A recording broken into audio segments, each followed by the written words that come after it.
Aki még nem hallotta volna, a holnapi emelt szintű gyakorlat elmarad, holnap után meg szünet van. Szóval ez egy ilyen hét. Akkor az egyéb gyakorlatok meg lesznek.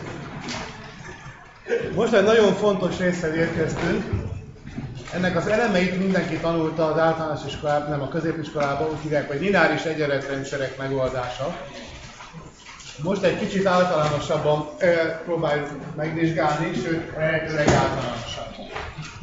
Visszatérünk arra a problémára, amit már többször vizsgálgattunk. Van mondjuk 3 vektorom, 3-dimenziós térbe, A, B, C, és egy tetszőleges vektort szeretnék fölírni úgy, hogy alfászor A plusz bétászor B plusz gammaszor C. Ezt már megoldottuk. Tehát 3 dimenzióban ismerjük ennek a megoldását, azt is tudjuk, hogy mikor állítja elő az a képlet, amit játszottuk, hogy az A meg a B meg a C nincsenek egy síkban, mert a számítás során kialakulott a ABC vegyes szorzat, és azzal kell osztani. Emlékeztek, az pedig a 3 vektor által kifejezett paralelepipedonnak a térfogata, de most nem ezt akarom nézni, hanem hogy lehet ezt általában fölírni. Hát az ember reprezentálja ezt valamilyen bázissal is. Most megcserélem a jobb és a bal oldalt. Alfászor az A vektor, meg bétászor a B vektor, meg gammaszor a C vektor, egyenlő egy V vektor. Írjuk ki ezt komponensenként. És itt ezt a számot is még ide hátraírom. A vektor első komponens leszel az alfa. Itt van az A vektor második komponens leszel az alfa. A vektor harmadik komponens leszel az alfa. Itt mi van? B vektor elsőször a béta, B vektor másodikszor a béta, B vektor harmadikszor a gamma, itt van C vektor elsőször a gamma, C vektor, bocsánat, ez is béta volt, C vektor másodikszor a gamma, C vektor harmadikszor a gamma, egyenlő V1, V2, V3. Mi az, amit ebben ismerünk, mi az, amit nem ismerünk? Ismerjük az ABC vektorok komponenseit, ismerjük a V vektor komponensét, és nem ismerjük az alfa, béta, gammát. Ha most ránézünk, ez nagyon fölírható valami speciális alapban.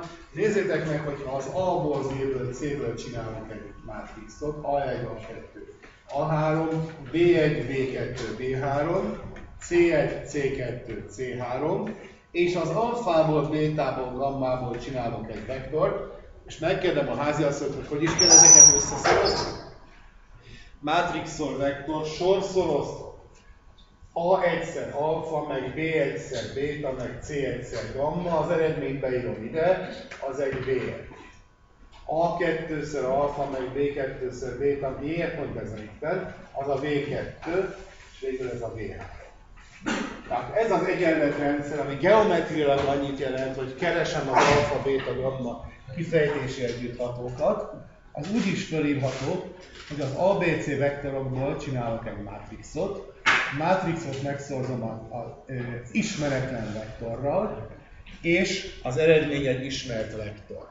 Ezt most szimbolikusan úgy is felírhatom, hogy ezt elnevezem egy nagy A mátrixnak, ezt egy X ismeretlen vektornak, ezt meg mondjuk egy V ismert vektornak. Tehát A-szor X egyenlő V. Egy ilyen egyenletem van, tehát egy ilyen lineáris egyenletrendszer, ugye mitől lineáris? Miért mondjuk ezt egy lineáris egyenletrendszer? Mivel hasonlítjuk össze? Mondjuk egy másodfokú egyenlettel. Mi van a másodfokú egyenletben, ami ebben nincs? X négyzet. Itt az X meg az Y, vagy az ismeretlennek a szerepét mi játsza? Az alfa, béta. Milyen kombínációban jelennek meg az egyenletben az alfa, béta, gamma ismeretlenek? Lineáris kombinációban. Tehát ők meg vannak szorozva ismert számokkal és össze vannak adva. Tehát a bal oldal az az ismeretlenek lineár kombinációja, ezért hívják ezt lineáris egyenletrendszer. Nincs benne x négyzet, nincs benne sinus x, nincs benne 1 per x, nincs benne x-szer y. No? Csak konstanszor x, meg konstanszor y. Az alfa, beta, gamma ismeretleneket, hogy jobban látszanak ismeretlenek, inkább x-el, y-nal, z-vel szoktuk jelölni. Illetve, ha sok van belőle, akkor őket is számozzuk, hogy x1, x2, x3. Na most ez egy olyan egyenletrendszer volt, ahol 3 ismeretlen volt és 3 egyenlet. Az embert bizonyos középiskolai tanárok ahhoz szoktatták, hogy akkor lehet megoldani az egyenletrendszert, ha ugyanannyi egyenletrendszer ismeretlen. A nagy frász. Jó? Ezt tessék azonnal elfelejteni. Lehet, hogy több az egyenlet, mint az ismeretlen, lehet, hogy kevesebb, lehet, hogy meg lehet oldani, lehet, hogy nem lehet megoldani. Nincs közvetlen összefüggés az egyenletek száma meg az ismeretlenek száma között. Minden lehetséges eset előfordulhat. Most majd meg fogjuk vizsgálni. Éppen ezért akkor általánosítsuk most a feladatot, és most már ne jelöljük itt különbetűkkel az oszlopokba, hanem akkor hogy írunk fel a mátrixnak az eredményét? 2 indexsel. Tehát írjunk fel most egy n-szer m-es mátrixot, n sora van és m oszlopa, inkább fordítva, jó, hogy m oszlopa neki, és 1, 2, n. Na, n sor, n oszlop. Akkor ide mit kell írni? Ide egy olyan vektort kell beírni, ami hány elemű? n elemű. Ide írom az x1, x2, xn ismeretleneket, és ide a jobb oldalra pedig, most akkor nem V-vel szokták jelölni, hanem B-vel őket. B1, B2, hány darab van belőle? Ahány sora van annak? Bn. Az n és az n egész számot, és ennek a komponenseiknek AK1-re jelölöm. Tehát ha kiírom részletesen A1 egyszer x1, meg A1 kettőször x2, meg mi van itt? Az első sor n-edik komponenseszel az xn, ez egyenlő a B1-jel. Következő egyenlet A1 kettőször, meg A2 egyszer x1, meg A2 kettőször x2, A2 n-szer xn, az a B2. Utolsó egyenletem az m-edik sor első komponenseszel x1, meg m-edik sor másodikszor x2, m-edik sor n-edik xn, egyenlő az m-edik b. Most, hogy egybe tartozik, azt többféleképpen szokták jelölni, például aláhúzzák, vagy ilyen kapcsolózárójelre bekapcsolják, ezek nem különálló egyenletek, hanem egy egyenletrendszer. Mit jelent egy ilyennek a megoldása? Keresek olyan x-eket, amiket ha behelyettesítek, akkor mindegyik egyenlet igazán válik. Tehát nem külön-külön kell őket megoldani, hanem együtt, úgy, hogy egyszerre mindegyik egyenlet igazán válik. Ha találok ilyen x-eket, azt mondom, hogy az akkor az egyenlet megoldása. Tehát az most nem egy szám, hanem n darab szám, amit úgy is mondhatok, hogy egy ilyen x-ekből álló vektor. Milyen eset szokott lenni? A legegyszerűbb eseteket a középiskolában megtanultátok, és tudjátok, hogy 3 kimenete van a dolog. Vagy van egy konkrét megoldás, x1 egyenlő 5, x2 egyenlő mínusz 3, stb. Vagy nincs megoldás, vagy végtelen sok megoldás van. Kiderül, hogy most majd végig fogjuk diszkutálgatni, a legáltalánosabb esetben is ez a 3 eset van, vagy olyan konkrét megoldás, hogy megmondom az x-ekre, hogy ennyi, amannyi, vagy végtelen sok, vagy egyáltalán nincs megoldás. Ez a 3 eset. Mindenesetre így néz ki általában a séma. Most, hogyha ezt röviden leírom, akkor azt mondjuk, hogy szumma mondjuk L-re, 1-től meddig kell összegezni, N-ig, az AKL XL, az eredmény az egy BK, és a K-nak a lehetséges értékei 1-től N-ig mennek. Tehát így néz ki rövidítve ez az egyenletrendszer, még rövidebben A-szor X egyenlő B. Ez egy dináris egyenletrendszer. Mik az A-k? Számok. Milyen számok? Hát, attól függ. Általában valós számok. Amikor a fizikus a gyakorlatban találkozik ilyen egyenletrendszerrel, akkor az A mennyiségeket általában mérésekre veszi, tehát azok valahány tudatos pontossággal megadott valós szám. A elméleti számításokban előfordulhat, hogy az A komplexek. Komplexekkel mind azt lehet csinálni, amit a valósabbal, tehát egymással szorozni, összeadni az dimenziókat, szóval elvileg nem nagyon fog különbözni a komplex eset. És egy nagyon furcsa dolog, hogy amikor az ember az EH-ban találkozik ilyenekre, akkor az összes A meg B egész szám. Valami véletlen, nem tudom, természeti törvény. egyetem fölött elrepülő meteoroló matematikai szellemeknek a hatása. Jó? Hát ez véletlen. Abból nem következik az, hogy a megoldások is egész számok. De nagyon gyakran előfordul, hogy a megoldások egész számok. Ha valaki ilyen gyökös, meg mit tudom, hogy miféle képletekhez jut el, akkor valahol nagyon elrendezik a számok. Tanulni fogunk most kétféle. Egyrészt egy elméleti diszkusziót, hogy min is múlik az, hogy van megoldás, és ha van megoldás, akkor már. És gyakorlatilag ettől függetlenül egy megoldási módszer. Természetesen mindenki tanult megoldási módszeret. Emlékeztek, egyenlő együtthatók módszere volt, vagy ezt már törölték a középiskolában?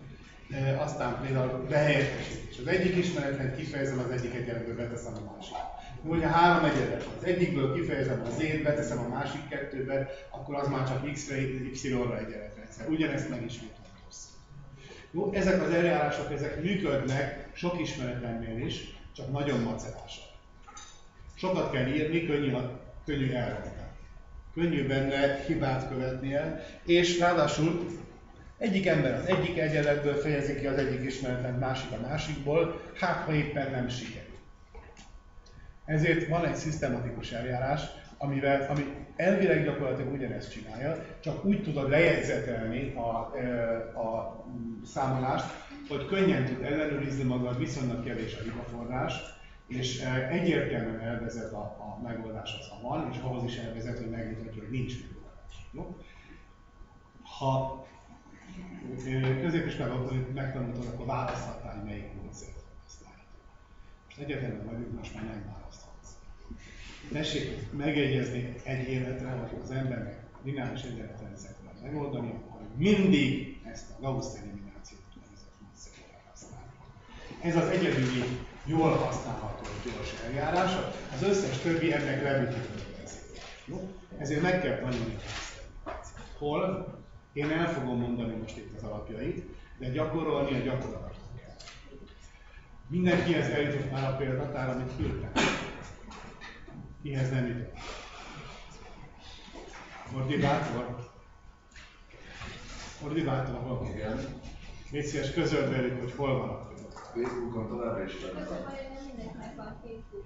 Nem mindenkinek van Facebookja, tehát légy szíves, helyezd el valami olyan helyen, ahol nem Facebookosok is hozzáférnek. Írtam egy olyat is, hogy aki Google valakinek nincsen Facebookja, akkor az valahogy ossza meg vele, mert vagy nekem az is, hogy mindenkinek nincsen Facebookja, jön hozzá, és akkor én odaadom mindenkinek egyesével, akkor elég hozzá. De célszerűbb, hogyha nem csak a Facebookra teszitek fel, hanem ami valami Dropbox címet, vagy valami ilyesmit, és nem a Facebookon keresztül osztjátok meg. Évfolyamlista van, létezik évfolyamlista, írj meg akkor az évfolyamlistát. Maga az Google Drive-on van. Hol van? Google Drive, ahhoz viszont Gmail-es levelezés kell, nem? Akkor legyetek szívesek, valaki, aki ért hozzá technikailag, írja meg az évfolyamlistára és ne a Facebookra, mert Facebook az nem kötelező, évfolyamlistán elvileg mindenki rajta van. Írjátok meg, hogy hol van. Következő héten már nem szeretnék elfogadni olyan kifogást, hogy az illető az nem jutott el a példatár. A példatárban az egész eddigi anyaghoz vannak példák, meg a most következőkhez. A lineáris egyenletrendszer. Elvileg, ha hasból felülsz egy ilyen egyenletrendszert, meg tudod oldani, csak ekkora nagy számok lesznek és nehéz összehasonlítani. Akik kidolgoztak ilyen feladatokat, azok speciálisan kitalálták ügyesen a számokat, hogy itt van az legyen a megoldás, vagy x egyenlő 5, vagy milliszegény, ilyesmik. Ezért azok a feladatok, amik a példatárban vannak, azok viszonylag pofás megoldáshoz vezetnek. Tessék első lépésben azokat megoldani, ezért mindenki vegye elő a példatárat, és tegyen szíves azt a ott szereplő körülbelül 10 vagy 15 egyenletrendszert mind oldjátok meg, miután most elhangzik majd, hogy hogy kell megoldani. Térjünk vissza ehhez a problémakörhöz. Most akkor megfordítom mindazt, amit eddig elmondtam. Itt van egy ilyen egyenletrendszer. Kaptad valamiféle egészen más problémának a részeket. Az ember megfordítja és visszafele úgy olvassa el, hogy ez egy olyan probléma, hogy ezeket a micsodákat összefoglalod egy oszlopvektorrel. Tehát van neked n darab oszlopvektorod, és annak az n darab oszlop hány dimenziós térben? m komponensek a vektorok. Tehát az m dimenziós térben van neked n vektorod. M az lehet egyenlő, kisebb vagy nagyobb, mint az n. Mondjuk az 5 dimenziós térben lehet 7 vektorod, 5 vektorod vagy 2 vektorod, mindegyik esetben előfordulhat. És keresem azokat az x-eket, tehát azokat a lineár kombinációs együtthatókat, hogy az adott vektorokból éppen a b vektor kilehessen kombinálni. Most próbáljuk ezt geometriailag elképzelni. Figyelem, itt ennek az egész problémának, mint a vizsgálaton kiderült, van egy olyan mutatója, kétféleképpen lehet geometriailag interpretálni. Elmondom mind a kettőt, csak ne keverjétek össze. Jó? Hát ugyanezt az egyenletrendszert, amikor geometriailag interpretálom, akkor kétféle egészen különböző geometriai képre lehet gondolni. Most egyelőre még csak az elsőnél vagyunk. Tehát az első az, hogy adott vektorok lineár kombinációként hogy jön ki egy ismert vektor. Ez ugyanaz, mint ami oda volt írva. Megvannak ezek a vektorok, és keresem, és ez is megvan, és keresem az együtthatót. Na most, íme itt van két vektor. Ezeknek a lineár kombinációként kijöhet ez a vektor? Nyilván nem jöhet ki. Stimmel? Ez a vektor kijöhet? Kijöhet. Hát a térben van 3 vektorom, kijöhet belőlük ez a vektor? Igen. És ha ez a 3 vektorom van a térben, akkor ez kijöhet? Nem jöhet ki. Nem azon múlik, hogy hány vektorom van, hanem min. Lineárisan függetlenek, másképp mondom, hogy ők hány dimenziós teret feszítenek ki. Stimmel? Tehát most vegyünk egy m-dimenziós teret, és vegyünk benne valahány vektort, és vegyük azoknak a lineár kombinációinak a halmazát. Mi lesz az? Figyelem, most fordítva indulunk el. Eddig úgy beszéltünk róla, hogy van az összes vektor, és azt néztük, hogy hány dimenziós. Most nézzük azt a problémát, hogy van mondjuk m darab vektorom, A1, A1. Ezek vektorok. Vesszük ezeknek a lineár kombinációnak a halmazát, szumma k-ra alfa k-szor ak. Inkább ide teszem a k-t. Melyik vektorok? Szó? Jó, ezeket megnyilván. Állítás, ez lineáris tér.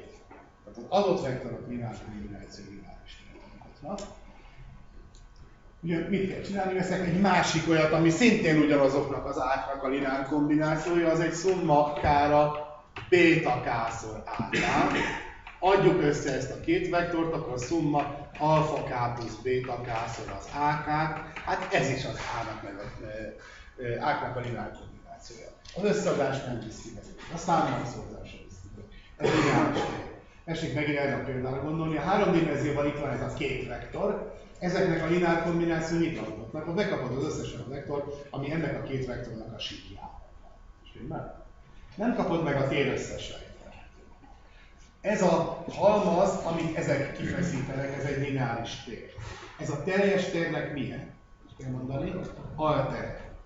Tehát egy halmazként részhalmaz, de ő maga is egy lineáris tér. Ez egy altere a teljes térnek. Na most lehet, hogy ez egybeesik az eredeti térrel, mondjuk ennek a háromnak a lineár kombinációjának a halmaza, az pont a teljes. Ezt úgy is szokták mondani, ez egy csodálatos szó, hogy ezeknek az A vektoroknak ez a lineáris burka. Ez olyan, mint az arab viselet. Tehát a burokba tenném őket, veszem az összes kombinációikat, az egy halmaz, ez az adott A1, A2, stb. AM vektornak a lineáris burka, az egy lineáris tér, amit ők feszítenek ki. Hány dimenziós ez a tér? Legfeljebb hány lehet? Ha mindegyik vektor lineárisan független, akkor annyi dimenziós lesz, ahány vektorom van. De ha nem mind lineárisan független, akkor kevesebb. Még az is lehet, hogy mindegyik egy egyenesbe esik, és akkor egydimenziós lesz a lineár kombinációban halmaza. Sőt, ha mindegyik a null vektor, annak az összes lineár kombinációban vektor, akkor nulla dimenziós lesz. Nem? Tehát n vektornak a lineár kombinációjának a halmazat az legfeljebb n dimenziós tér. Na most, hogyha ők maguk egy m dimenziós térnek az elemei, akkor ez az általuk kifeszített tér, ez az m dimenziós térnek egy altere. hogy még akkor is, hogyha az n nagyobb az m-nél, még akkor is lehet, hogy igazából a tér. Tessék, van egy 5-dimenziós terem, és van 7 vektorom, de az a 7 mind beleesik egy síkba, akkor az általuk kifeszített tér az csak egy 2-dimenziós tér, ami az 5-dimenziósnak egy alulja. Érzitek? Tehát nem az számít, hogy hány vektor van, hanem hogy hány dimenziós az általuk kifeszített tér. Erre van egy külön szó, hogy van valahány vektorom, és az ő lineár kombinációjuknak a lineáris térnek a dimenziója, az ennek a vektorrendszernek a rangja. Tehát a vektorrendszer rangja az azt mondja meg, hogy hány dimenziós az a tér, amit azt kapunk, hogyha azokat a vektorokat megnyilvánulnak. Mi van, ha azok a vektorok egy bázist alkotnak? Hát akkor magát az egész teret megkapjuk a lineár kombinációként, és akkor az ő rangjuk az megegyezik a vizsgált térnek a dimenziójával. Ez a rang, ez kisebb egyenlő, mint a térnek a dimenziója. No? De megkaphatjuk az egész teret is, az összes vektort az ő lineár kombinációként, de kaphatunk kevesebb vektort is. És akkor most nézzünk rá erre a feladatra, megint próbálom rajzolni. Mondjuk, volt itt ez a 3 vektorom, de tegyük fel, hogy egy síkba estek. Itt az a akkor az ő általuk kifeszített térnek a dimenziója 2. És akkor, ha van egy ilyen vektorom, ami kilóg ebből a térből, azt nem lehet kifeszíteni, vagy nem lehet kikombinálni velük. Tehát hiába vannak ők 3-an, nem lehet egy tetszőleges V-vektort kifeszíteni, vagy kiszámítani velük. Akkor ennek a problémának nincs megoldása. De lehet, hogy van megoldása. Mikor? Ha a V-vektor is beleesik abba a síkba. Tehát itt volt ez a 3 vektor, amik egy síkba estek. Ezt a vektort nem tudod belőlük állítani, ezt viszont igen. Hogy tudnánk ezt megfogalmazni? Van az n darab vektorom, és vegyünk hozzá n+1-ként ezt a vektort, ami itt a jobb oldalon van. Ha ez az eset, akkor most az n+1 darab vektornak, a burkának már nem ugyanannyi a dimenziója, mint az eredetinek, nőtt a dimenzió. Ha viszont az benne van, az a +1. vektor is benne van mondjuk az ő síkjukba, akkor hiába veszem őt hozzá, akkor még nem fog változni a dimenzió. Érzitek? Tehát, hogyha veszem azt a vektorrendszert, hogy A1, AN, ez egy vektorrendszer, és veszem azt a vektorrendszert, hogy A1, AN, és n+1-nek hozzáveszem ezt a B vektort, ami a jobb oldalon van. Ha ennek a két vektorrendszernek ugyanannyi a dimenziója, tehát ugyanannyi a rangja, akkor van megoldás a problémának. Stimmel? Akkor a B-vektor kifejezhető az A-knak a lineár kombinációként. Ha B kilóg abból a térből, akkor, hogyha őt hozzáveszem, akkor megváltozik a vektorrendszernek a rangja, megnő a dimenzió. Akkor a B kilógott, és akkor őt nem lehet kirakni az A-ból, akkor nincs a problémának megoldása. Ha így tekintjük geometriailag a lineáris egyenletrendszer problémáját, akkor a következő nagyon egyszerű megoldást értjük. Vegyük ezeket a vektorokat, számítsuk ki, hogy mennyi a vektorrendszernek a rangja, kapunk egy számot. Ez legfeljebb annyi, mint amennyi a dimenziója a vektoroknak, tehát n. Ha még hozzácsapom azt a jobb oldalon levő vektort is, megint kiszámítom az n+1 darab vektoromnak mint vektorrendszernek a rangját. Megnézem, hogy ez ugyanannyi, mint az eredeti. Kevesebb nyilván nem lesz, mert benne vannak az eredeti alvektorok. Ha nem ugyanannyi, akkor nincs megoldás. Ha ugyanannyi, akkor nem megoldás. Kész. Ilyen egyszerű ezen a geometriai elven a lineáris egyenletrendszer. Természetesen a nehézség megoldás tétele értelemben fölmerül a kérdés, na de hogy lehet kiszámítani egy vektorrendszernek a rangját? Hát ez egy külön technikai kérdés. Vajon mit gondoltok, mit kell kiszámítani, determinásokat kell kiszámítani, ezért tanultuk a determinásokat. Most nem mondom el, mert macerás. De létezik egy olyan definíció, hogy ha én most ezt a mátrixot nézem, ezeket az A-ból álló mátrixot, akkor abból hogy lehet meghatározni az oszlop vektorainak a vektorrendszerének a rangját. Van egy eljárás, mindenféle sok-sok determinást kell kiszámítani. Természetesen a múlt hét óta mindenki rengeteg determináns számot otthon. Igaz? Láttam a kollégiumban, hogy néhányan még ott az előadás közben is determinánsokat számoltak, szóval voltak, akik dolgoztak rajta, a többiek, hát azok magukra vessenek, ha nem számoltak determinánsokat. Mindenesetre talán érzitek, hogy determináns számolni, hogy nem a legüdítőbb foglalatosságok egyike, szóval macerás, meg jól el lehet szúrni, meg ilyenek.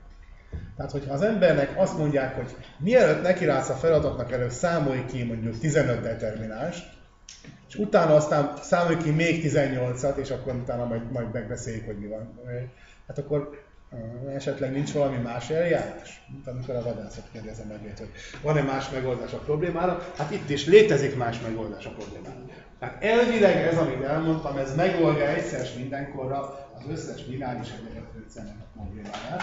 Rendben? Meg kell határozni az egyenletrendszer mátrixának az oszlopvektoraiból álló vektorrendszernek a rangját. Hozzá kell csapni ezt a külső, ezt a B-ből álló vektort, megint meg kell határozni a rangot. Ha ugyanannyi, akkor van megoldás, ha nem ugyanannyi, akkor nincs. Ezt kell tudni elméletileg. Gyakorlatilag ezt tudni kéne rangot számolni, azt most nem tanuljuk. Jó? Valamit ki kellett hagyni a férjéből. Ezt kihagyjuk. De nem veszítetek semmit, mert meg fogjuk tanulni azt a technikai eljárást, aminek a segítségével viszont minden további nélkül megkapjuk a megoldásokat. Jó? Tehát ha van megoldás, megkapjuk, ha nincs megoldás, akkor kiderül, hogy nincs. Jó. Akkor az elmélettel végeztünk. Majdnem. Mi van akkor, ha a B-vektor null vektor? Akkor külön neve van az egyenletrendszernek, akkor úgy hívjuk, hogy homogén lineáris egyenletrendszer. Ha a jobb oldalon csupa nulla van, tehát a bal oldalon a vektorok az ismeretleneknek a lineár kombinációnak, jobb oldalon nulla. Mindegyik egyenlet.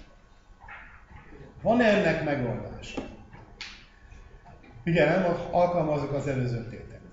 Megnézem az A vektorokból álló vektorrendszernek a rangját, hozzáveszem a jobb oldalon álló vektort, a null vektor.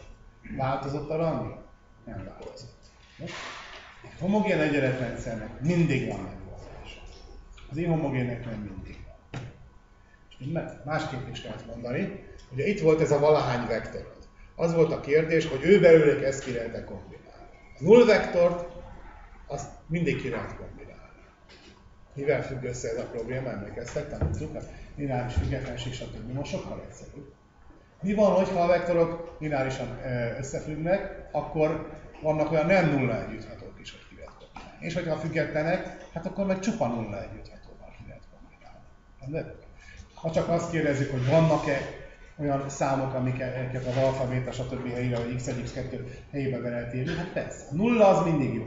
A nulla az a mindig nulla. Ha így nézel rá, mint mátrix és vektor szorzatára, ha ide a csupa nullából álló vektort írod be, akkor itt mindig a nullát kapod. Ha jobb oldalon nulla van, akkor annak mindig van megoldása, az összes x egyenlő nulla. Hogy hívjuk ezt? Milyen megoldást nevezünk? Ez a triviális megoldás. Homogén egyenletnél nem kérdés, hogy van-e megoldás, mert mindig van megoldás. Mi a kérdés, hogy van-e nem triviális? Na és akkor most viszont már tudtok válaszolni eddig ismereteitek alapján, mikor van nem triviális megoldás. Ezekből a vektorokból mikor lehet a null vektort összekombinálni? Csupa nem nulla együtthatóval, hogyha ők lineárisan összefüggőek. Tehát, hogyha azok az A oszlop vektorok lineárisan összefüggőek, akkor van nem triviális megoldás is. Speciál menjünk ide-vissza. Itt volt ez a három oszlopvektor.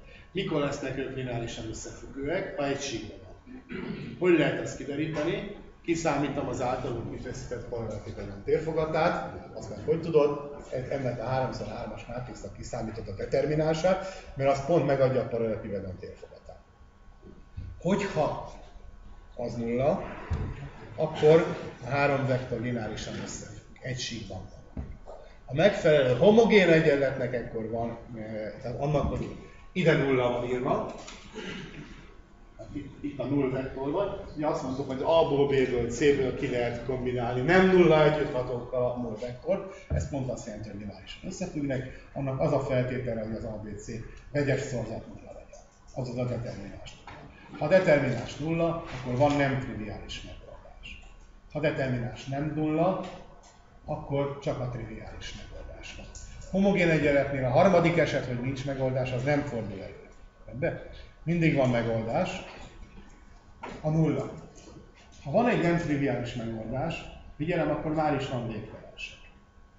Hogy tudsz meg újabbakat csinálni, megszorzod mondjuk 2-vel, vagy 42-vel, hogyha annak az egyenletnek, hogy ax egyenlő nulla, annak megoldása egy vektor, akkor annak a vektornak a kétszerese is megoldás. Mátrixszor 2x, a kettes ki lehet emelni. Tehát a vektornak a többszöröse is megoldás. Igazából nem is egy vektor a megoldás, hanem egy irány. Az adott irányba eső összes vektor. Sőt, tegyük fel, hogy van ennek két különböző megoldása. Ennek megoldása egy ax1 egyenlő nulla, és ax2 is nulla. Vegyük azt a vektort, hogy alfászor x1, meg bétászor x2. Vajon, hogyha ezt megszorzom az A mátrixal, akkor mit kapok? Mátrixhat a vektorral, tudjuk, hogy disztributívbe lehet szorozni, számszorzókat ki lehet emelni, alfászor A-szor x1, meg bétászor A-szor x2. No, de éppen oda volt írva, hogy az A-szor x1 az a nulla, A-szor x2 az is nulla, hát akkor ez is nulla, tehát az is megoldás. A két megoldásnak a lineár kombinációja is megoldás. A homogén egyenlet megoldásainak a lineár kombinációja is megoldás. Mit alkotnak a homogén egyenlet megoldásai? Lineáris teret. Kettőnek, két elemnek az összege is megoldás, az is benne van a halmazban, meg a számszorosa is. A homogén algebra egyenletnek a megoldásai lineáris teret alkotnak. Ha több megoldást találsz, akkor azokat lineár kombinálni lehet. No. Hogy éppen hány dimenziós az a lineáris tér, azt ki lehet okoskodni. De az most itt elvileg nem érdekes, lényeg az, hogy ha van több megoldás, azokat össze lehet kombinálni. Aki jár rezgést arra, azt tudja, hogy tök hasonló tételeket tanultunk, csak ott nem algebra egyenletek voltak, hanem differenciál egyenletek. Homogén, lineáris, differenciál egyenletek megoldásai szintén lineáris teret alkottak. Ott a megoldások függvények voltak, és azoknak a függvényeknek a lineár kombinációt kellett nézni. A matematika az egy, csak különböző tárgyakban tanítják, tehát nagyon hasonló állítások szerepelnek itt is, ott is. Inkább a különbségekre kell majd figyelni. Jó? Még egyszer, homogén lineáris egyenletrendszernek mindig van megoldása, ha több is van, akkor azok lineár kombinációs megoldás. Ha csak egy van, akkor az a triviális megoldás a nulla, és mikor van nem triviális megoldás, hogyha az egyenletrendszerek osztották, hogy lineárisan összefüggnek. Inhomogén lineáris egyenletét, tehát hogyha a jobb oldal nem nulla van, akkor mi volt a feltétel, hogy az egyenletrendszerben álló oszlott vektoroknak, mint vektorrendszernek a rangja ugyanannyi legyen, mint hogyha még hozzáteszem azt a b-t is, tehát meg a kibővített vektorrendszernek a rangja, ha ugyanannyi, akkor van megoldás. Ennyi volt az elmélet. Figyelem, sehol sem szerepelt az, hogy ugyanannyi egyenlet van, vagy kevesebb, vagy több, mint ismeret van. Rendben? Mert mindegyik esetben mindegyik előfordulhat. Hiába van 7 vektorom, hogyha azok egy kétdimenziós térbe esnek, akkor annak a rangja csak 2. Na most mit csinál ilyenkor az ember? Megtanulja a egyenletrendszer megoldási módszerét. Megoldási módszere lényegében annak, amit a középiskolában úgy tanultatok, hogy egyenlő együtthatók módszeret, ennek a megfelelő intelligens általánosítása, azzal a különbséggel, hogy speciális lejegyzési módszert vezetünk. Így néz ki egy egyenletrendszer. Tessék elképzelni, mit szoktunk csinálni egy egyenletrendszerrel? Újból leírjuk, hogy mondjuk az egyik egyenletet megszózom 3-ban. Rengeteget kell írni. Mi az, amit felesleges leírni? Az x-ek. Hát úgy is tudom, hogy az x-eket keresem. Ezért, ha az ember ügyes, akkor tulajdonképpen csak a mátrixot írja le, meg a b-vektort. Hát ehelyett a probléma helyett, csak hogy spóroljunk a krétával meg a tollal, leírjuk a mátrixot, és leírjuk a B-vektort. Tehát leírom azt az egyenletrendszert, konkrét esetben számokat, hogy A1-1, A1-2, AM1, A1. Bocsánat, ez a 2-1 volt. Itt az A1-2, A1N, AMN. És akkor, hogy ide írjam a B-t, azt szokták csinálni, ide húznak egy függőleges vonalat, vigyázzat, ez nem a determináns, csak egy elválasztó, és ide beírják a B1, B2, Bn számokat, és így bezárják. Erre azt mondják, hogy ez az egyenletrendszer kibővített mátrixa.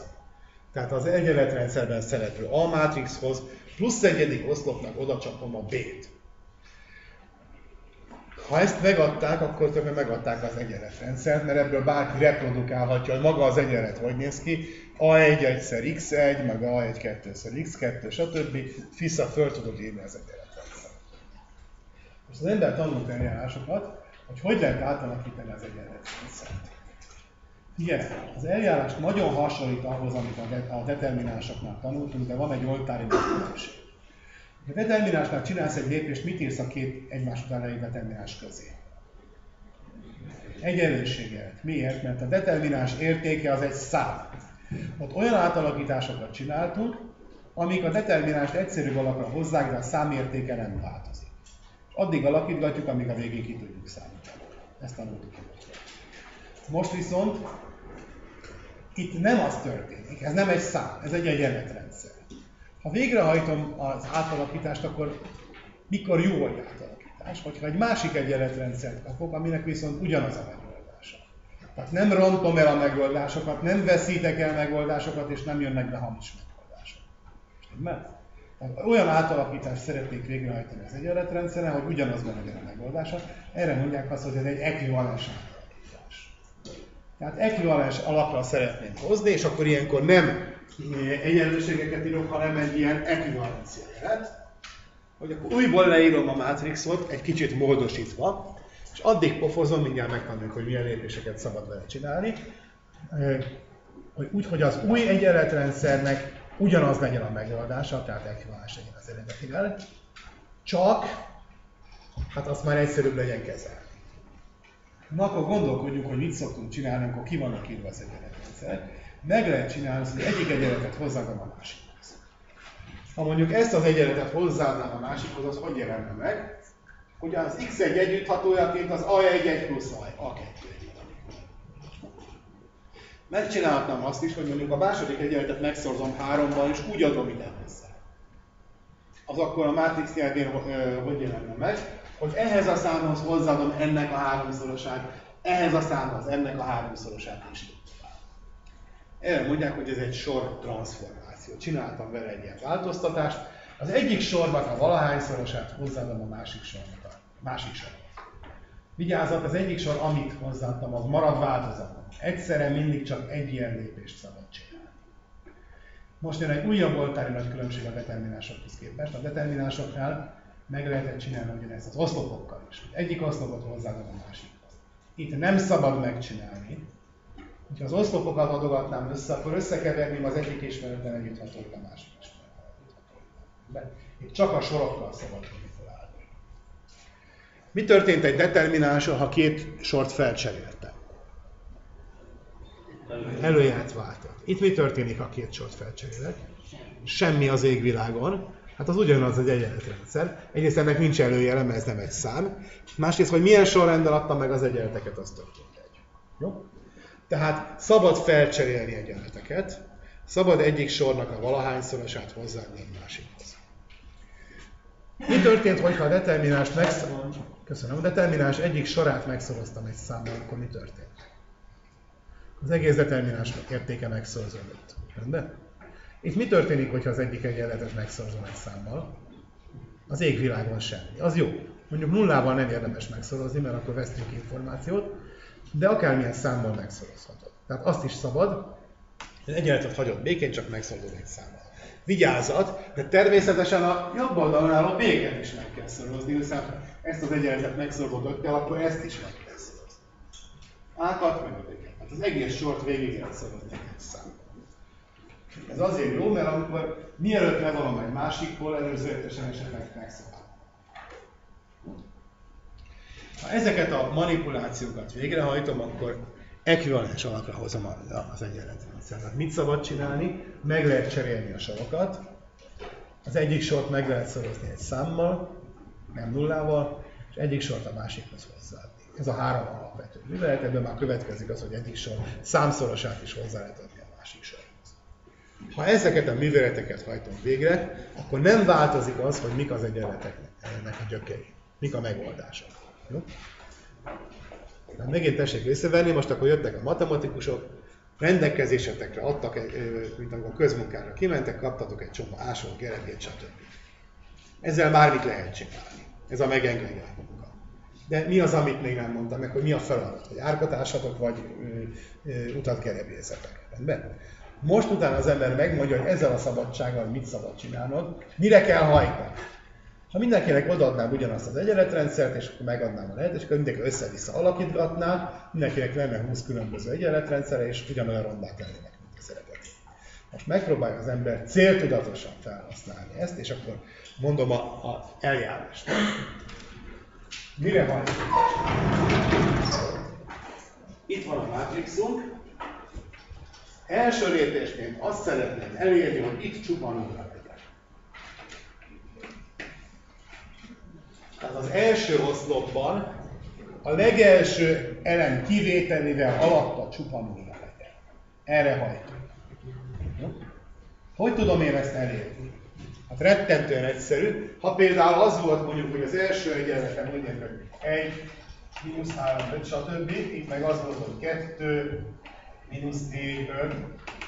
Mit kell csinálni? Fogom az első sornak a kétszeresét és levonom a második sorból, és itt már is nulla lesz. De? Persze, akkor ennek a mínusz 3-nak a kétszeresét le kell vonni innen, az 5-nek a kétszeresét le kell vonni innen, stb. Mindenhol elvégzett. Az a lényeg, hogy itt nulla lesz. Előzetesen az ember bekarikázza, hogy ezt az elemet akarom megölni, és akkor végrehajtom az átalakítást, és akkor itt 1 volt, az első sor maradt változatlanul, de itt már megjelent a nulla, és itt meg megváltoztak a számok, a többi sor is marad változatlan. Következő lépésként mit csinálsz? Az első sor 4-szeresét hozzáadod ide. Akkor ez a 4-es, mínusz 4-es is meg fog szűnni, tehát ennek a 4-szeresét hozzatom, a következő átalakítás után már itt is van egy nulla. Persze a többi elemet megváltozik. Lehet látni? Most figyelem, ezek ugye egyes lépések, de az ember elég ügyes és rájön, akkor azt mondja, hogy hiszen egyszerre is le tudom jegyzetelni. Mert az, hogy ide hozzáadtam az első sornak a többszörösét, az ezeket nem zavarta, és amikor ide adom hozzá, az meg ezt nem tudom megzavarni. Tehát egy lépésben le tudom jegyzetelni azt, hogy az első sor többszöröseit hozzáadom az összes többi sorhoz megfelelő többszörösét, úgyhogy ott nullák legyenek. És ezzel egy lépésben elértem, hogy ilyen alakul. Mikor nem tudom ezt megtenni, hogyha itt nulla van. Az első sor úgy kezdődik, hogy 0, 5, mínusz 3, stb. Akkor ezt a kettest innen nem fogom kinyírni. Érzitek? A nullának akárhányszor se lesz 2. Mi a teendő? Cseréljük fel a két sort, tegyük fel oda azt, amiben a 2-es van, és akkor annak a többszörösét vonogatom le. Abban a sorban, mert már eleve nulla van, hát ahhoz nem nulla. Amelyikben meg nem nulla van, azokhoz nulla. Mi van, hogyha abban az első oszlopban csupa nulla szám van? Hát akkor igazából az x1-es ismeretben nem is szerepel az egyenletrendszerben.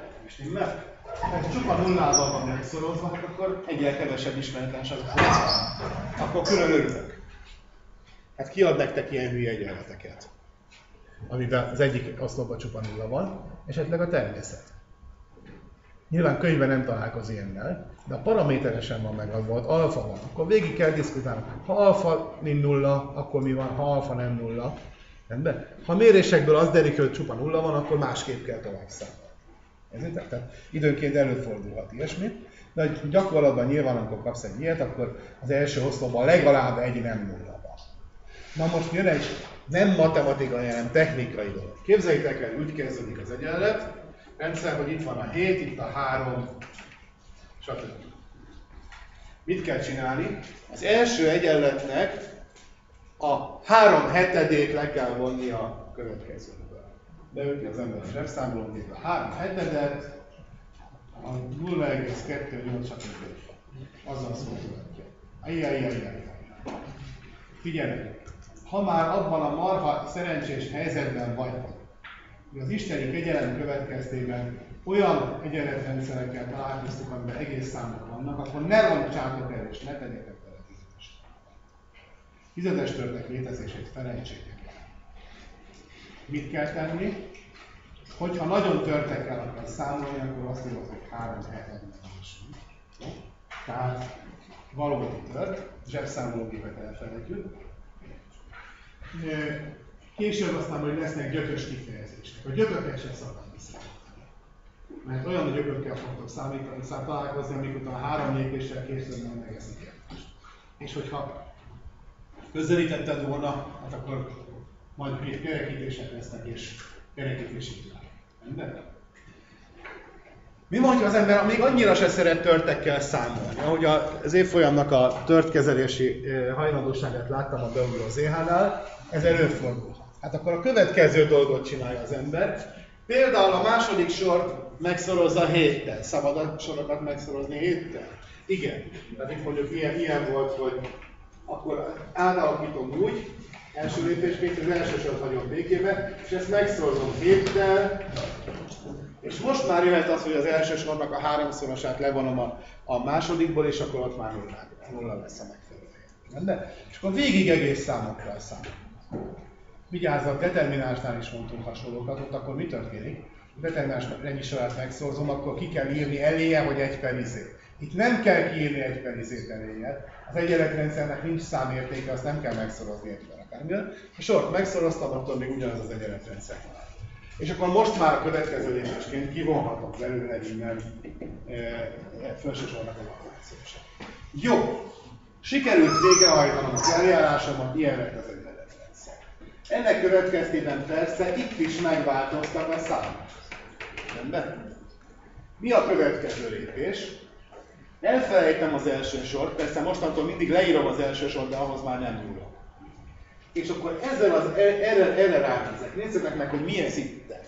Ez egy ugyanolyan egyenletrendszer, csak egyel kevesebb egyenletből áll, és egyel kevesebb ismeretlen. Mert abban már nem szerepel az x1. Ha ezt visszaírnám, ezt a mátrixot, ami innen van, akkor valamiszer x2, meg valamiszer x3, stb. Egyenlő valami ilyen alakul. Egyel kevesebb ismeretlenes. Repeat until. Ismételd meg az eljárást addig, amíg. Következő lépésként azt kell csinálni, hogy ide gyártok nullákat. Azt hogy teszem, hogy ennek a második egyenletnek a valahányszorosát levonogatom a következő egyenletre. Tehát miután már a mátrix olyan alakú, hogy mondjuk itt volt 2 nullák voltak, itt van mondjuk egy -3, akkor az első sort leírom változatlanul, és a második sornak a többszöröseit addig adogatom hozzá, vagy vonogatom le, amíg itt megjelennek a nullák. Tessék észrevenni, hogy ez az eljárás nem rontja el azt, amit eddig csináltam. Itt nem jelennek meg újabb nem nulla elemek, mert ennek a nullának a többszöröse, ez nem fogja elrontani, hogy itt nullák vannak. Rendben? Tehát az eddig elért eredmények azok megmaradnak, csak most már egyel több. Megint mikor lehet megcsinálni, hogy itt nem nulla van. Ha itt nulla van, akkor mit csinálsz? Egyenleteket addig cseréled, amíg oda teszel egy olyat, amelyikben nem nulla van, és annak a többszöröseit van. Vigyázzat, itt már előfordulhat az, hogy véletlenül az jött ki, hogy itt csupa nulla van. Előfordulhat. Mert ez már nem az eredeti egyenletrendszer, ez már az általad átalakított egyenletrendszer. Itt akkor nem. Akkor azt mondod, hogy sorry, innen az x2 az már nem szerepel. Akkor menjünk tovább, és akkor foglalkozunk az x3-assal. Itt van egy együttható, és akkor ide gyártunk be nullát. Ez ritkán, de előfordul. Megtörtént. Itt is nullák vannak. Mi a következő lépés? Ugye ez már egy olyan egyenletrendszer, amiben ez a rész, ez már nem tartalmazza se az x1-et, se az x2-t, csak x3-tól tovább a változókat. És még egyel kevesebb egyenletrendszer. Megyünk tovább, ennek az egyenletnek a többszöröseit vonogatom ki és ki. Milyen alakul lesz végül az egyenletrendszer? Olyan alakul lesz, hogy itt az átpól alatt itt csupa nulla lesz. Erre szokták azt mondani, milyen mátrix-el? Nézzétek meg, hol vannak nem nulla elemek? Mi az az alakzat, amelyben nem nullák vannak? Trapéz. Ez egy trapéz mátrix lesz. Ott az átló alatt nullák vannak. Elértem ezt ezzel az eljárással. Persze, itt most már számít az, hogy hány egyenletem van. Mi van akkor, hogyha több egyenletem van, mint ismeretek? Elkezdem így gyártani a nullát, tehát így nézett ki a mátrix. Elkezdem gyártani a nullákat. Ide mindenhova nullát tettem, ide nullát, ide nullát. Jó. Akkor itt elfogynak a dolgok, és akkor marad még itt néhány egyenlet. Jó? Az utolsó lépést mindjárt meg fogjuk vizsgálni. Ha kevesebb egyenlet volt, mint ismeretlen, akkor itt marad még egy ilyen egyenlet, amely ilyen szép hosszúkás. Jó? Ha ugyanannyi egyenlet volt, mint ismeretlen, akkor mit történik? Akkor a legutolsó egyenletben, tehát az utolsó lépésben már mindenhol nulla van, tehát ide már beraktunk nullákat, csak a legutolsó elem mondjuk 3, és itt van még mellette ez a másik osztály. 3 mínusz 9. Jó? Nézzük meg ezeket a lehetséges kimeneteket. Tegyük föl, hogy úgy ér véget az egyenletrendszerem, hogy beraktam a nullákat, itt az utolsó egyenletem, és itt mondjuk még van egy 3-as, itt meg egy mínusz 9-es. És itt előtte már csupa nullák. Itt is mindenhol nullák. Próbáljuk visszaírni az egyenletet. Mit mond az utolsó egyenlet? Hogy nullásszor x1, meg nullásszor x2, meg nullásszor x3, meg 3-szor xn egyenlő mínusz 9. Ezt meg tudom oldani az utolsó ismeretlen. Stimmel? Osztom 3-mal, és az xn az egyszerűen mínusz 3. Kész. Jó? El lehet képzelni? Hát ebben az esetben az utolsó ismeretlennek kiderül, hogy mennyi. Jó? Biztos? Mi van, ha jobb oldalon nulla van? Ne felejtsétek el, minden egyes lépésnél megváltoztak az egyenletrendszerben levő számok. Mi vagy, ha úgy jött ki az egyenletrendszer, hogy itt megjelent a 3-as, itt meg a 0. Mit mond az utolsó egyenlet? 3-szor az utolsó ismeretlen, egyenlő 0. Akkor mennyi az utolsó ismeretlen? 0. Jó? Az is megoldás. Mikor nincs megoldás? Ha fordítva, ha az jött ki neked itt az egyenletrendszer alkosgatásánál, tetszik át, te itt az előzőleg arra hajtottál, hogy ide nullát írjál. De mellékesen mondjuk ide is megjön egy nulla, és ott meg ott a mínusz 9. Mit mond az egyenlet? Nullásszor az ismeretlen egyenlő mínusz 9. Mi van akkor? Nullával kéne osztani. Ilyenkor nincs megoldás. Rendben? Ez a megoldási módszer egyértelműen megmondja neked, hogy ha nincs megoldás. Mert akkor az utolsó egyenlet ilyen alakul lesz, hogy nullásszor valami, egyenlő valami, ami nem nulla, ennek nincs megoldása. Tehát itt akkor a számítási algoritmust eddig kell folytatni, hogy a háromszögben, vagy a mátrixben egy ilyen alsó nulla háromszöget bele számolgatsz, ezzel a módszerrel, amit az előbb mutattam, azonos átalakításokkal. Figyelj, ugye ezek az átalakítások hogy változtatták az egyenletrendszert? Hogy nem változik az, hogy mik a megoldás. Hogyha most ezt, amit ilyen alakra hoztál, elkezded kiírogatni, ez egy újabb egyenletrendszer, amelynek az utolsó egyenlete azt mondja, hogy 0-szor x7 egyenlő 5-tel. Akkor ennek nincs megoldása. Az egész egyenletrendszernek nincs megoldása, de mivel ennek ugyanazok a megoldásai, mint az eredetinek, ezért az eredetinek sincs megoldása. Tehát ennél az eljárásnál belebotlasz egy ellentmondásba, kész, vége van, ahol hagyjuk. Odaírod, hogy nincs megoldás. Rendben? Természetesen mielőtt odaírod az EH-ba, előtte 3-szor újból végig számolod. Mert ha valahol elszúrtál egy előjelet, amikor az egyik sornak a kétszeresét levontad a másikból, meg ilyenek, hát akkor, és ott vagy nem levontad, hanem hozzáadtad, akkor mások a számok, nem olyan túlságosan jó eljárás, akkor nem ugyanaz fog kijönni. Kétszer vagy 3-szor kiszámolva ugyanez jön ki, akkor már bízhatsz meg egyben. Ha beprogramoztad számítógépet, és az hozza ki ellentmondást, akkor, és jól programoztad, akkor bízhatsz benne. Jó, eddig láttunk két esetet. Egyik eset az, amikor így végződik, akkor nincs megoldás. Másik eset, amikor úgy végződik, hogy itt is van valami, meg itt is van valami, akkor van megoldás. Hogy folytatod? Ugye, A könyvek itt valamiért abba szokták hagyni a megoldást, és azt mondják, hogy az utolsó egyenletet megoldottad, utolsó egyenletből kiderül, hogy mennyi az utolsó ismeretlen. Tehát ezt most visszaírod egyenletrendszerni, amit itt kaptál. Utolsó egyenletet megoldod, x mondjuk x7 egyenlő mínusz 3. Visszahelyettesíted az előző egyenletekbe, akkor abban már csak kevesebb ismeretlen van, akkor azt megoldod x6-ra, lehet érezni, és akkor sorba-sorban megkapod. Na de ez olyan snasz, mert eddig a Matrix-szal játszottunk, és most meg egyenletrendszereket írogatok. A frász, nem ezt kell csinálni. Hanem azt kell csinálni, mondom tovább az algoritmust. Tehát tegyük fel, hogy kijött egy ilyen utolsó egyenlet, mondjuk ez jött ki. Tehát ilyen alakul a Matrix, hogy itt van valami, itt a sok-sok nulla, itt kijött, vagy 3 és mínusz 9. És itt mindenféle számok vannak. Akkor ezt az utolsó egyenletet leosztom 3-mal, akkor kapok egy olyat, hogy itt vannak a nullák, itt van az, hogy 1 és mínusz 3. Ez, amit ugye ki lehet olvasni, az utolsó és nullák.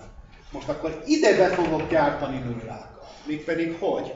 Hogy most az utolsó egyenletnek a többszöröseit adogatom hozzá, vagy vonom le az előző egyenletből. Ennek a valahányszorság, mondjuk itt volt egy 4-es, akkor az utolsó egyenlet 4-szeresét levonom az utolsó előtti egyenletből.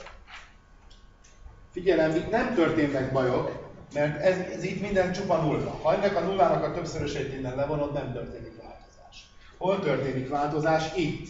Meg itt a jobb oldalon, mert ennek is a 4-szeresét le kell innen vonni. Rendben? Akkor ide begyárt az ember egy nullát. Aztán ennek az egyenletnek a valahányszorosát elvonja alulról a harmadik egyenletből, hogy itt is nulla legyen. És persze itt a jobb oldalon megint változások. Ennek milyen alakú lesz most az egyenletrendszered? Itt voltak a nullák, itt volt egy 1-es, és e fölött már megint nullák vannak végig. A jobb oldalon meg van, amit akarsz. Na mi lehet a következő lépés? Most megyek egyel följebb, és itt megnézem, hogy mi van. Egyel följebb. És ez akkor mit fog mondani? Nézzük meg ezt utolsó előtti oszlopot. Itt volt mondjuk egy 2-es, és itt a jobb oldalon meg voltak számok. Hát például azt mondja, hogy kétszer az utolsó előtti változó, meg nullászer az utolsó változó egyelőre igen, hát akkor ez is megvan. Akkor ezt is lehozhatunk 2-vel, ha éppen kedven van, vagy ha nem, akkor is ennek az utolsó előtti egyenletnek a többszöröseit levonom a fölötte levőkből, és most ide gyártunk benne. Jó? Lehet folytatni, végül milyen alapot fogsz kapni? Végül olyat fogsz kapni, hogy itt az átlóban vannak nem nulla számok, 2, 3, mínusz 1, 4, stb. És itt vannak nem nulla számok a jobb oldalon, 5, 2, 7, mínusz 1. Jó? És mindenhol máshol nullák. Ez mi? Végig ekvivalens átalakításokat hajtottunk végre a Matrixomon, tehát az egyenletrendszeret átalakítottam olyan egyenletrendszerré, aminek ugyanazok a megoldás. Na ezt most már visszaírhatom. Mit mond az első egyenlet? 2x1 egyenlő 5-tel. Mit mond a második? 3x2 egyenlő 2-vel. Mínusz 1-szer az x3 egyenlő 7-tel. Stb. Ezekkel a számokkal osztok, megkapom, kész, megvan a megoldás. Jó? Tehát ezzel az eljárással, amikor milyen alapra hoztam a Matrixot, a diagonál Matrix-szál, tehát aminek csak az átlójában vannak nem nulla elemek, ezzel gyakorlatilag előállítottam a megoldást. Na most tipikusan az van, hogy ha jól számolsz, akkor a főátlóban nem ilyen össze-vissza számok jelennek meg, hanem lényegében ugyanazok a számok vannak itt mindenhol. Tehát a legvégén egy számmal le kell osztani, és akkor mondjuk mindenhol per 36 vagy valami is már lesz. Általában törtek lesznek a végeredmény, de az egészen az utolsó lépésig egész számokkal dolgozol. Mondtam már az előbb itt már, hogy ha nem oszthatok egymással, akkor annyival megszorozod az egyenletrendszert, hogy le lehessen belőle, vagy az adott egyenletet megszorozod egy számmal, hogy le lehessen vonni belőle a másiknak a többszörösét, végig egészek maradjanak, és a legvégén, amikor már csak a főállóban vannak ilyen nem triviális számok, azokkal osztasz, és megvan a végeredmény. Ez volt az az eset, amikor így ért véget a számítás. Ez ellentmondáshoz vezetett, ez viszont egyértelműen megmondja a megoldást. Milyen eseted van még, amikor úgy ér véget a számítás, hogy az utolsó egyenlet az, tehát ilyen ténylegesen trapézszegletről. Lehet képzelni? Mikor lehet ez? Hát az ember elsőre ránéz, akkor, hogyha kevesebb egyenlet van, mint ismeretlen. Oké? Még 3 egyenletek volt és 8 ismeretlen, akkor ide begyártottál néhány nullát, és pillanatokon belül ilyen alaposították az egyenleteket.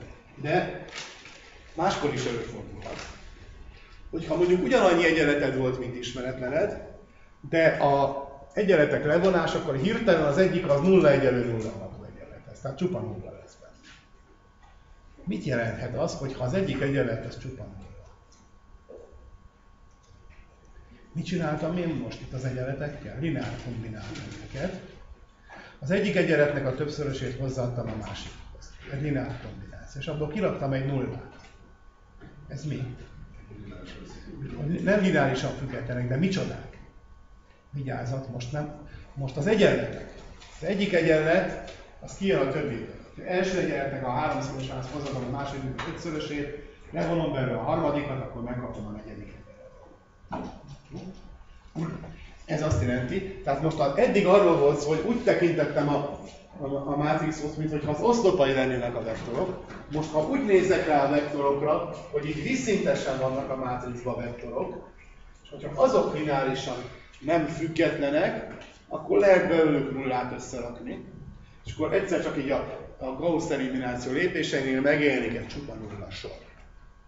Ez igazából azt jelenti, hogy hiába mondták neked, hogy 4 egyenleten van, igazából csak 3 volt, mert a negyediket úgy kapták, hogy mondjuk összeadták az első 3-at, és oda csaptak neked. Nesze még egy egyenlet, hadd hidd, hogy egyel több van. Pedig az nem mond új információt, csak ugyanazt mondja, mint amit eddig tudtál. Rendben? Hogyha a vízszintesen a mátrixnak a sorai lineárisan nem függetlenek, az azt jelenti, hogy igazából kevesebb egyenleted van, mint amennyit kaptál. Jó? És az eljárás az elvezet idáig, ez kideríti. Számolsz, és egyszer csak csupa nulla van. Hát akkor azt az egyenletet el is dobhatod, mert azt minek cipeljed, hogy 0 egyenlő 0, az úgy is igaz. Akkor azt a sort kihagyod. És akkor már is kevesebb lesz. És akkor így hogyha még esetleg eredetileg olyan volt az egyenletrendszered, hogy 5 ismeretlen volt 10 egyenletet, mégis előfordul, hogyha idáig számolsz, akkor innentől így csupán nullát fogsz kapni, tehát akkor ilyen trapézmátrixhoz jutsz. Na most akkor mi van, hogy olyan trapézmátrixon van? Nézzük meg ennek a végét, hogy ért véget ilyenkor az eljárás. Mondjuk úgy ért véget,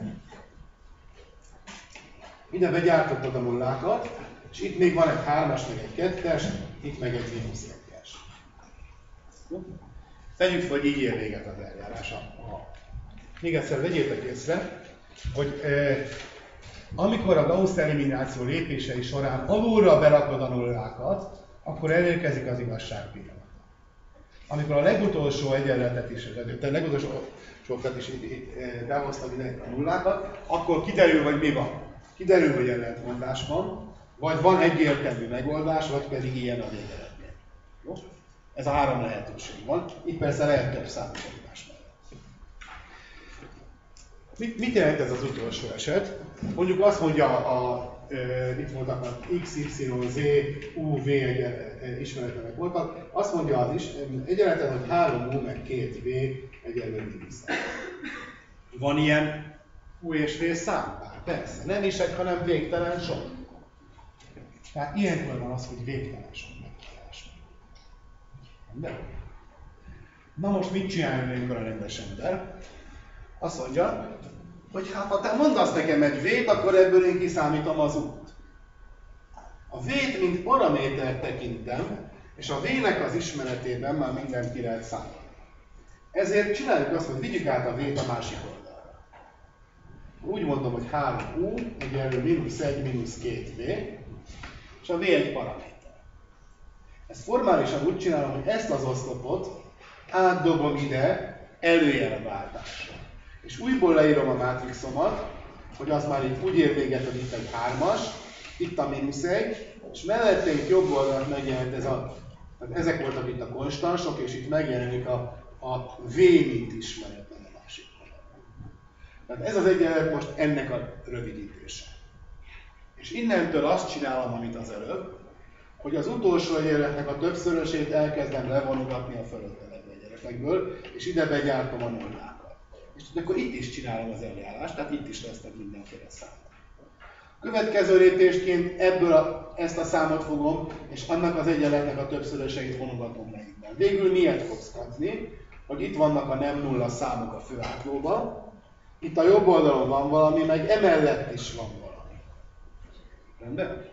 Ezeket megint mind kiolvasod, például 3 mínusz 1, 5. Mit jelent az első? Hogy 3-szor az x egyenlő mínusz 1, meg 5-ször a v. Következő egyenlet azt mondja, hogy 2-szer az x egyenlő 4 mínusz 3-szor a v, vagy 2-szer az y. Ilyenek lesznek. Leosztom ezekkel a számokkal, amik itt vannak, magyarul milyen alakra hozom? Hogy itt csupa egyes legyen. És akkor olyan alapot kapok, hogy x egyenlő, mit tudom én, mínusz 1 harmad, meg 5 harmad v, y egyenlő 2, mínusz 3, 2 v, stb. Utolsónak még hozzáteszem azt, hogy v egyenlő v. A v-t azt úgy írom, hogy 0 meg 1-szer v. És akkor nézzük, hogy mit kapunk. Az ismeretlen vektor, az xy, stb. xy uv vektor, az olyan, mint egy adott vektor, meg abból ki lehet emelni a v-szer egy másik. Milyen alapot kapok? Az R vektor egyenlő egy A vektor, meg egy V paraméterszer egy V vektor. Minek az egyenlete ez? V egy tetszőleges szám. Emlékeztek? Ezt már tanultuk korábban. Elindulok az origóból, elmegyek a A vektorba, és hozzáadom a B vektornak a tetszőleges számszorosát. Mi lesz az? A végpontok egy egyenest fognak alkotni ebben a sokdimenziós térben.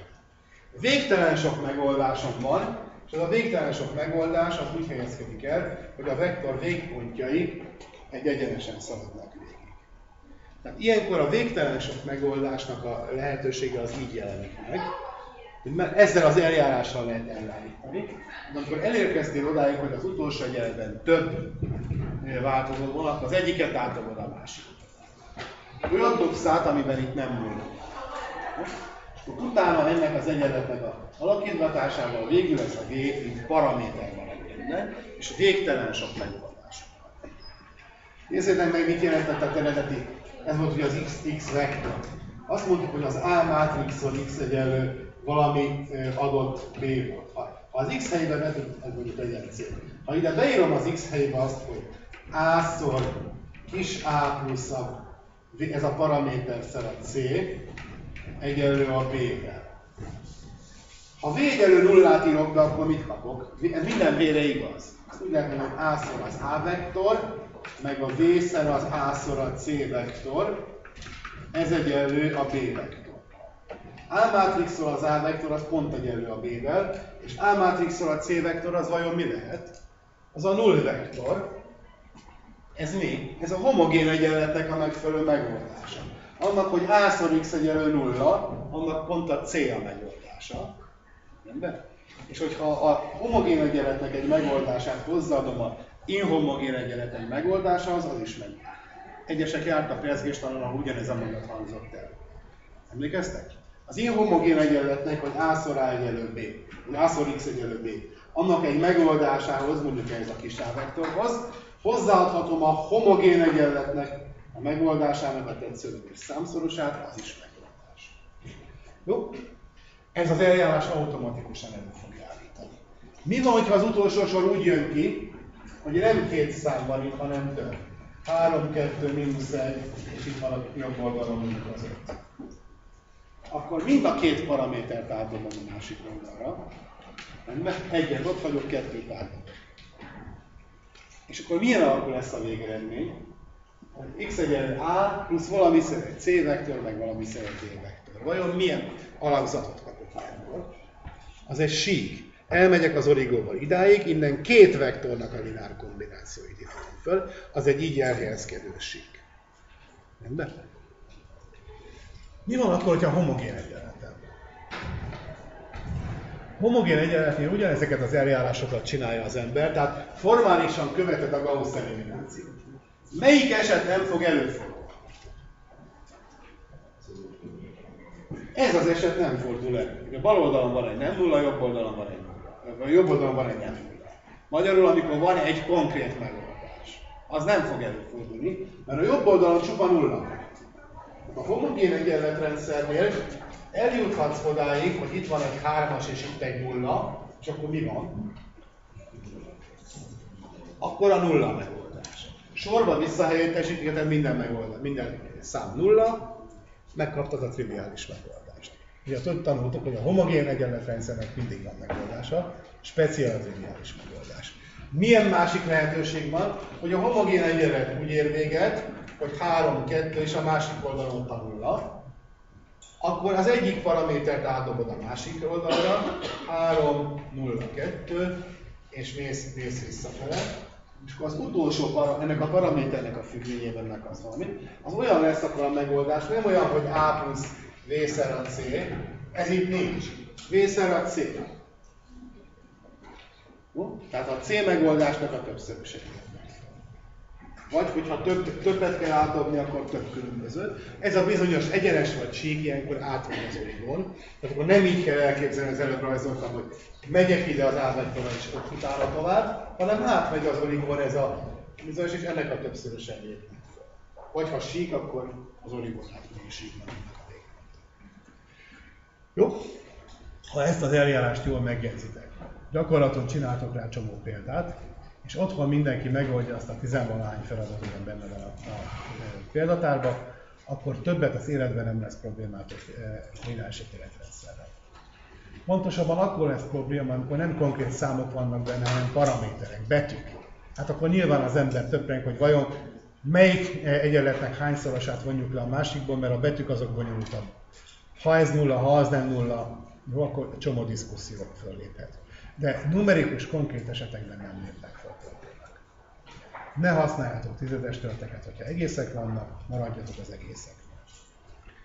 Most ugyanerre rágon nézzünk egy kicsit másképpen is. Még egyszer, mi volt ennek a geometriája? Az oszlopvektorok lineár kombinációként megkaptunk egy másik oszlopvektort, és ezt itt a vektorrendszer rangjának a segítségével sikerült megfogalmazni. Most ránézhetünk ugyanerre az egyenletrendszerre egészen más geometriára is. Megint csak kevés változóval próbálom leírni. Vajon mi volt az az egyenlet, amikor síkban dolgoztunk, hogy 2x meg 3y egyenlő 5? Ez mi? Mindenki tanult, hogy ez milyen alakzatnak az egyenlet. Ez egy egyenesnek az egyenlete. Stimmel? Mit jelent az, hogy egyenesnek az egyenlete? Van egy egyenes a síkban, annak veszem egy pontját, leolvasom az x és y koordinátáit, behelyettesítem ide és teljesül. Jó? Tehát annak végtelen sok pontja van, és akkor végtelen sok módon teljesíthető az egyenletrendszer. Rendben lerajzolja, mondjuk itt van valahol az egyenlet. Fölírok egy másik ilyen egyenletrendszer, -5x meg 7y egyenlő 9. Ez egy másik egyenlet. Mondjuk egy ilyen egyenlet. Akkor azok a pontok, amik ezen rajta vannak, azok teljesítik a másik egyenletet. Az egyenletrendszer megoldását is fogja adni, a két egyenes meccés pontja, mert annak a koordinátáit ebbe és abba is behelyettesítem, akkor megoldást. És innen ugye lehet látni, hogy mit jelent a három lehetőség. Az egyik esetben a két egyenes mecci egymás, és akkor a meccés pontok elolvása. Mikor nincs megoldás? A két egyenes párhuzamos. Mondom párhuzamos. Jó? Hogy jelenik ez meg például síkban? Fölírok mondjuk két ilyen egyenletet, nézzük meg, hogy mit mond erről a Gauss elimináció. Például az egyik egyenlet azt mondja, hogy 2x meg 3y egyenlő 5, másik azt mondja, hogy 2x meg 3y egyenlő 6. Leírom egyenlő mátrixat. 2, 2, 3, 3, 5, 6. Itt volt a mátrix. Gauss elimináció. Az első sort levonom a második sorból. Az első sort leírom 2, 3, 5. Innen levonom 0, 0, 6. Utolsó sor azt mondja, hogy 0, 0, 6. Bocsánat, 1.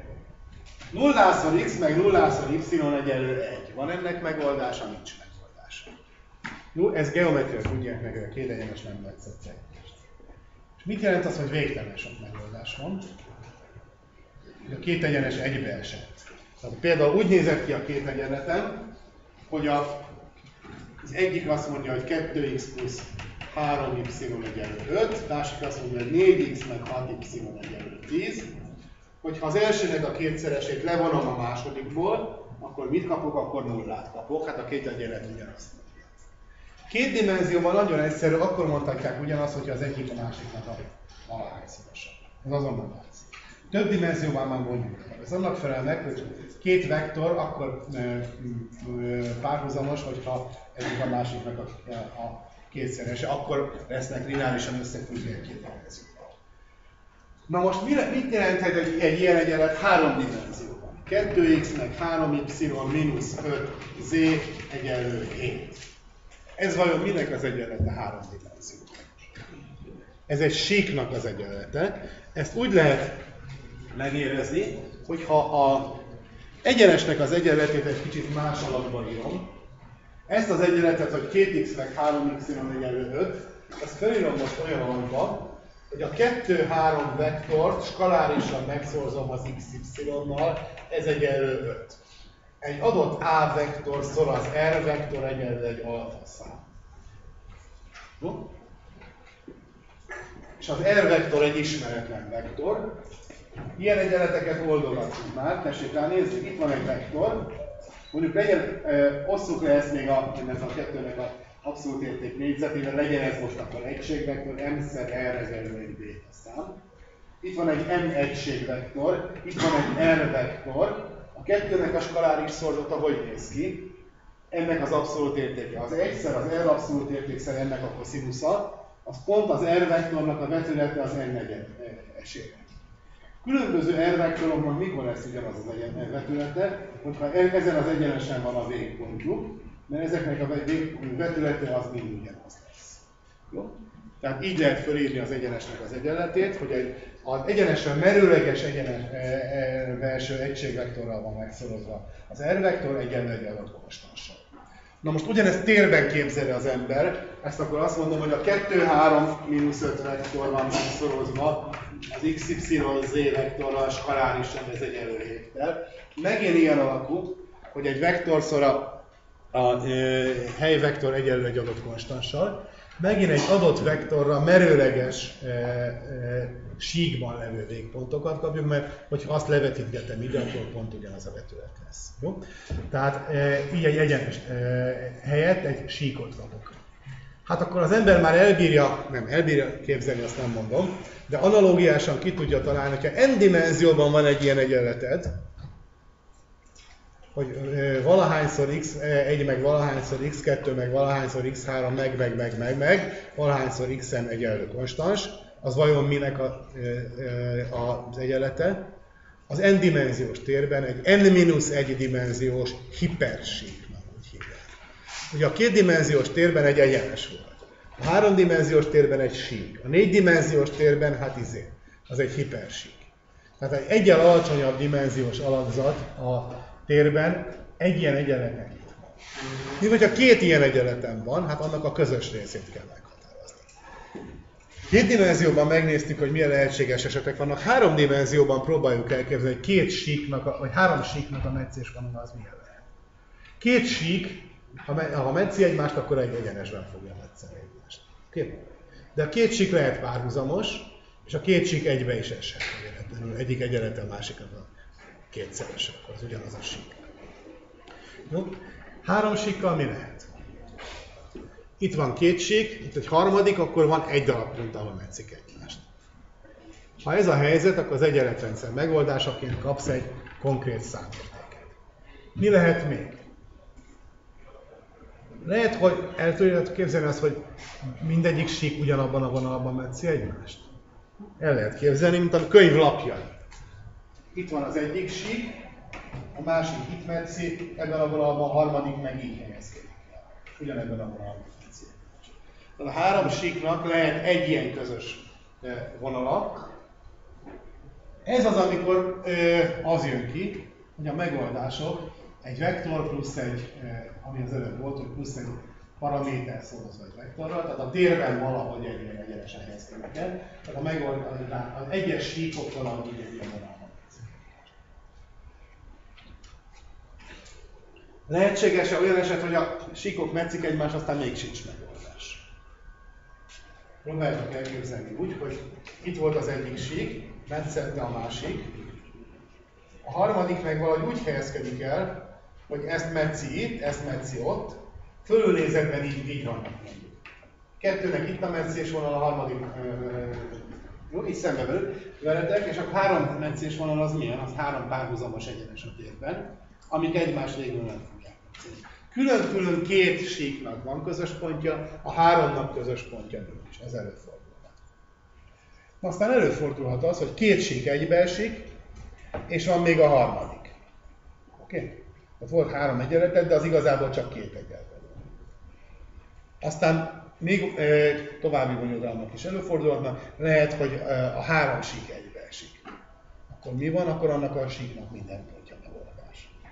Minél több dimenzió van, minél több egyenes, annál több lehetséges ilyen aleset előfordulhat. Már nem bírod szemléletesen látni, hogy 8 dimenzióban a 7 dimenziós hipersíkoknak a metszésének milyen lehetőségei vannak, de algebrailag az egyenletrendszerrel lehet követni. Mindig ugyanezek az esetek lehetségesek, hogy vagy van egy határozott megoldás, akkor egy pontban metszették egymást mind, vagy azt mondod, hogy nincs megoldás, hát akkor ezek a metszésvonalak, ezek a sokdimenziós térben kitérnek, és nincs egy közös pontjuk, vagy pedig valamilyen alacsonyabb dimenziós alakzatot alkotnak, mint például egy egyenest vagy egy síkot, 8 dimenziós térben egy ilyen 2 paraméteres síkot alkothatnak. Gauss eliminációban az a jó, hogy nem kell gondolkodni. Tessék hozzá szokni ahhoz, mint a vektoron rengeteg olyan eljárást tanulunk, aminek az a lényeg, hogy ne kelljen gondolni. Mechanikusan meg tud oldani a problémát. Ha utána gondolsz, akkor érted, hogy ilyesmikről van szó. De nem kell utána gondolni, ennél is ki lehet számolni. Ha jól megtanulod a Gauss eliminációt, ha ténylegesen végig számolva néhány ilyen feladatot, akkor eljuthatsz a 3 lehetséges végállapothoz. Mik a végállapotok? Az egyik esetben akkor megvannak a konkrét számok, másikban ellentmondás jön. A harmadik esetben viszont paraméterek vannak, és a paramétereket át kell dobálni a másik oldalra. Egy vagy több, hogy hány paraméter dobsz át, az is kiadja az eljárás. Stimmel, hogyha az utolsó egyenletben 5 változód volt, akkor 4 paraméternek tekintesz, és átdobod, sok megvan, és akkor az egész végeredmény az egy konstans vektor, plusz egyik paraméterszer egy vektor, plusz másik paraméterszer egy vektor, plusz harmadik paraméterszer egy vektor, plusz negyedik paraméterszer egy vektor. Ilyen alapban jön ki. Próbáljátok ahhoz hozzászokni, hogy az EH-ban 4-5 ismeretlenes egyenletrendszert kell majd megoldani. Mindenki kap egy másikat, hogy ne tudja a szomszédjával összehasonlítani, és mindenkinek ugyanolyan nehézség lesz. Erről az algoritmus, amely generálja nektek a számokat, az gondoskodik, mindenkinek egyformán nehéz lesz, egyformán jellegű megoldások lesznek. Ezt tudni kell. Hogy lehet megtanulni? Sokat kell tanulni. Ennyi elég, gyakorlatilag mindenki csinál semmit. Már most.